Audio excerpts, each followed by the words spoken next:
सध्या सोशल मीडियामध्ये राम मंदिराबाबत एक मोठा दावा केला जातोय।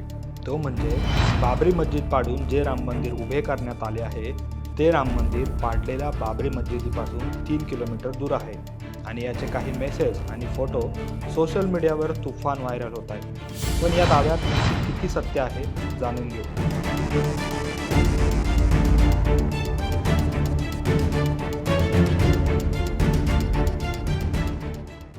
येत्या 22 जानेवारीला अयोध्येत श्रीराम जन्मभूमी मंदिरात रामलल्लांची प्राणप्रतिष्ठा केली जाणार आहे।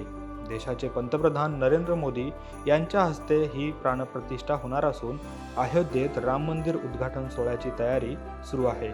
त्यामुळे देशभरात सगळीकडे सध्या उत्साहाचं वातावरण असून हजारो रामभक्त अयोध्येकडे रवाना होत आहेत।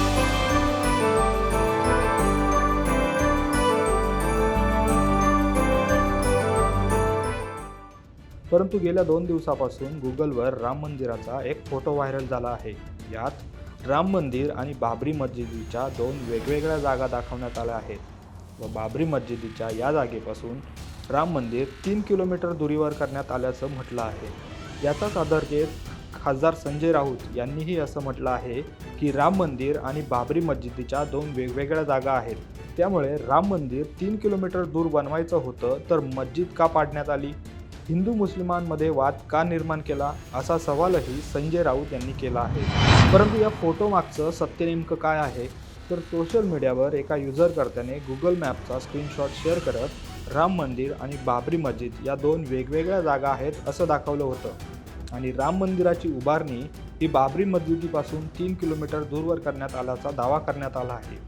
परंतु हा दावा चुकीचा असून ऑल्ट न्यूजने या दाव्याची पडताळणी केली असता व्हायरल होणारा हा फोटो बनावट असल्याचं समोर आलं।